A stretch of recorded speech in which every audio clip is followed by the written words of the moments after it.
NYPD. Hello. NYPD. Hello. Hello.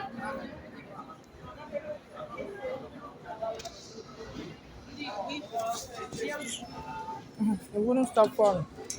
Hello, NYPD. Hello, police. NYPD. Hello. Why? It won't stop calling me as a homeless foreigner. It's been telling people we're going to meet other people.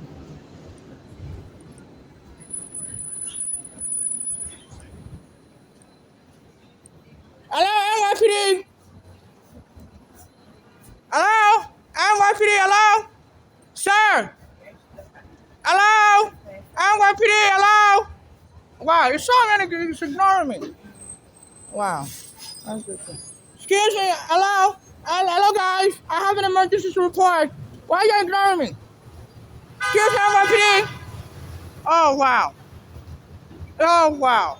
See, if I don't bring the work up here, I just got attacked as a homeless person. Excuse me, sir.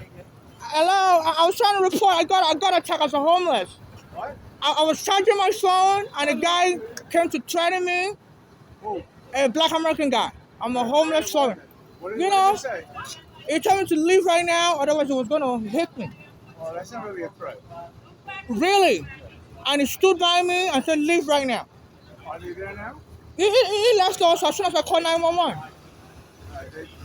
If they already left, what do you want me to There's a camera that recorded him, and the camera has a microphone. The camera. Okay, the only thing is, no one's going to look into that camera because what you're telling me is it's just a harassment. What you do is, if you call police, just wait there. They're going to respond. I don't work in this area. That's why But I saw you telling me to move along. I can't do the paperwork. Right? I'm looking for a company right now. That's why I don't. What's your badge number? It's right here. Because I saw you talking to people. I don't have your camera on either. You're telling me to move along. So under his algorithm, he has a policy of treating the homeless like me, like we're nobody. He's the Black American mayor. And I've been trying to get him also to help me because he's been putting homeless Black Americans, hotel rooms. If they're vacated from their apartment, like me and my mother were vacated in 2010 by the police from a basement apartment, and it wouldn't help me. I sent him email, messages online, left him voicemail. He even said he was telling people to contact him if they need any issue resolved. And it's been helping Black Americans like him. Eric Adams is the Black American mayor. It's helping them, putting them in hotel rooms, and it wouldn't help him as an African. And today I was on the train, a Chinese guy came to coffee my face. I was on the train coming from Queens on the R train.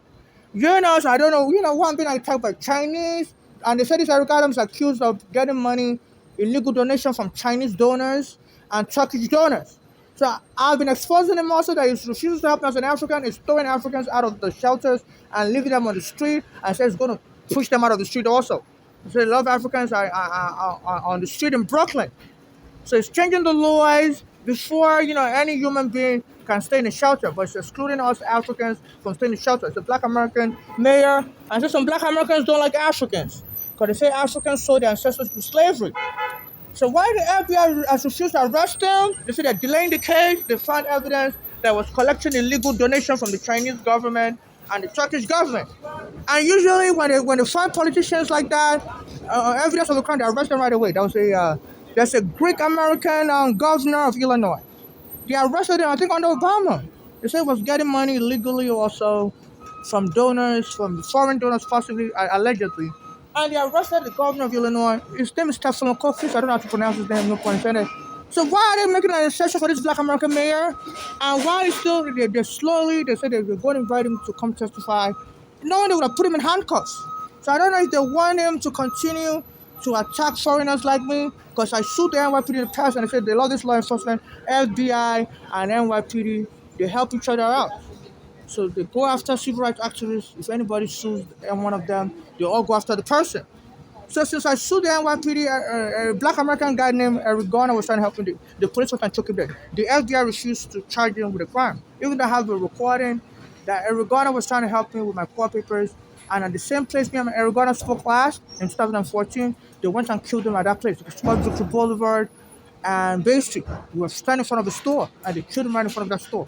You know, and the FBI didn't take up the case. So they said that law enforcement, they gang up, the police with the FBI, which is the federal police, and NYPD is the local police. They say if you go against one of them, sue one of them, they'll all work together, allegedly, to disrupt the case.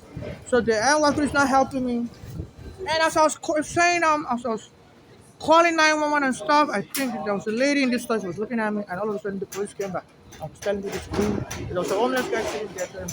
And if not, I was trying to draw the attention of the police to me standing here. The police was standing there. And the police ignored me. And I had to follow him. The extra police ignored me also. So they are forming a gang in which they don't help foreigners, so see so you can see for yourself. Because a lot of foreigners are saying the police is not helping them. Unless you're white, these are the only people that are getting help. So free fire, that is not safe. My mother was killed here also. Our daughter Balanle, my mother said she's part of the gang, and was able to my mother said that Balanle was giving her poison, and anytime that Balanle gave her food to eat, when she went to live with that Balanle in Pennsylvania, she started feeling sick and she's about to have a heart attack. And my mother tried to get on the bus from Pennsylvania to come to New York to see if she can get properly tested in New York. Because she was worried maybe the gang this Valani has in Pennsylvania may disrupt the case in Pennsylvania. And this Valani showed up in New York, came to the hospital my mother was in. Even though my mother didn't tell her what hospital she was in. And she was like, how was she able to find out the hospital? And yesterday I was at the Target store. I was using the bathroom. Oh, my phone is freezing. Yeah, my phone is freezing. Yesterday I was at Target store using the bathroom, and I heard someone come to the bathroom and sound like this Valani. And she was talking to somebody that sounded like my mother's older daughter, Flora, that lives in Pennsylvania. That one has a daughter also. That sounded like my mother's grandchild. I don't know the name of any of these kids, but I never met any of them.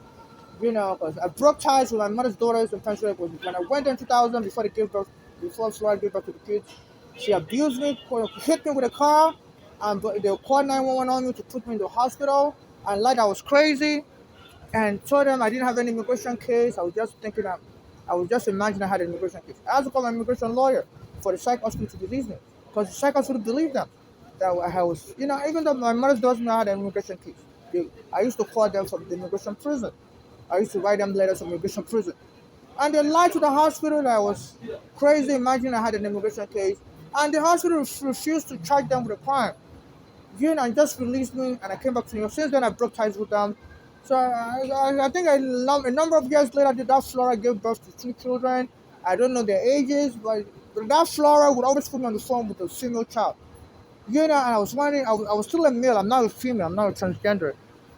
And Flora has a male child, but I was also a female. And we always put me on the phone with a female child. I'm like, okay, I don't know how to talk to a female because I didn't grow up as a girl. I grew up as a boy.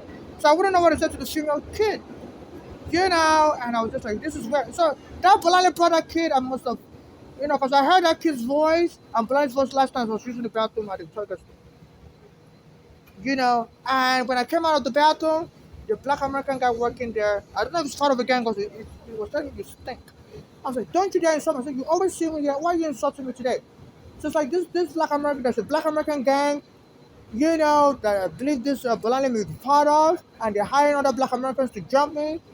And I believe because my mother said the gang, that daughter was into insurance fraud, and I believe that Bolanle and Flame have gotten money through insurance fraud after they killed my mother by getting her locked up in the mental ward. My mother wasn't crazy in 2015. So I believe the gang may be trying to do the same thing to me. It's an American type of abuse. It's called gaslighting. Like, if you really want to harm someone, you drive them crazy by treating them very hostile, and tell everybody to treat them like they're crazy. So they're using all kinds of threats. And when I call 911, the police won't show up. And when they show up, it will be hours later.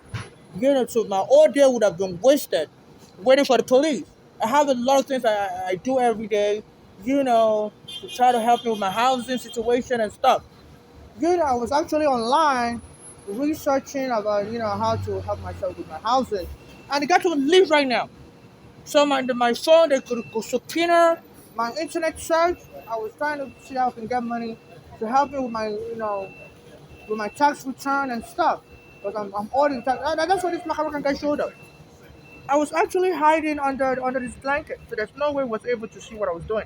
So unless they're hacking into my phone, I should be live right now. It made me panic. I had to run away with all my bag. And this camera picked it up. So it's like this mayor also wouldn't have my housing, and the Black American gang attacking me with my mother's daughter bluntly don't want me to get help with my housing. So I believe that they believe their scheme will work better if I'm on the street homeless, and they steal all my clean clothing. Sometimes they destroy my cart. I have a cart which I put my suitcase on.